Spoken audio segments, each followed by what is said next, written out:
লাইফে আমি সব কিছু মেনে নিতে পারি, কিন্তু কেউ যদি আমার প্রফেশন নিয়ে একটা আঙুল তুলে কথা বলে তাকে আমি 3টা কথা শুনিয়ে আসতে পারি।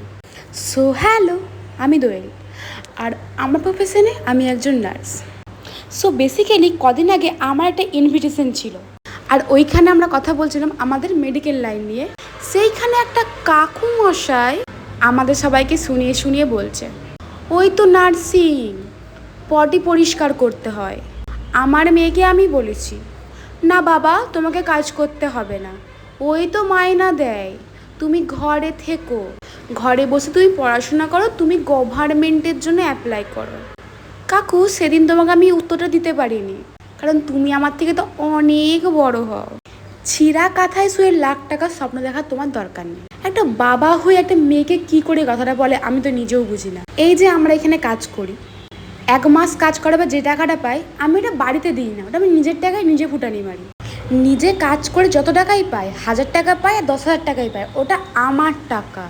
This is only one my own property. তো কাকু, একটা কথাই বলি, মেয়েকে খারাপ শিক্ষা দেন না, আপাতত ভালো কিছু শিক্ষা দিন। আর কে বলেছে নার্সিং মানে শুধু পটি পরিষ্কার করতে হয়?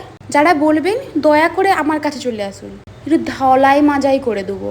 আর যারা বলে নার্সিং প্রফেশনটাই ভালো না, তাদেরকে আমি বলি, আপনি খুব ভালো। নিজেকে কখনো আয়নায় দেখেছেন? আয়নাটা হয়তো অপরিষ্কার, বলবেন আমি হারপিক দিয়ে ক্লিন করে দেবো। কারো প্রফেশনকে বলার আগে ভাববেন নিজের কথা, যে আমি নিজে কি করি। বাবার টাকায় খেয়ে দিয়ে ফুটানির মতো কাজ আমরা করি না। আর হ্যাঁ, যারা বলেন ওই তো ব্যাঙ্গালোর থেকে পাস আউট করে এসেছো, কি জানো নার্সিংয়ের?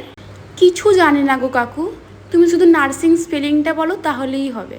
আর হ্যাঁ, এরকম বলার আগে দেখে নেবেন আমার সার্টিফিকেটে আমি কোন ইনস্টিটিউট থেকে পাস আউট করেছি। আগে আমার লেভেলে আসুন, তারপর হ্যাঁ আমার প্রফেশনকে নিয়ে বলবেন। ব্যাস, আজকের জন্য এইটুকু ডোজই থাকুক, নয়তো আবার ওভার ডোজেস হয়ে যাবে। সো কেমন লাগলো বলো তোমরা?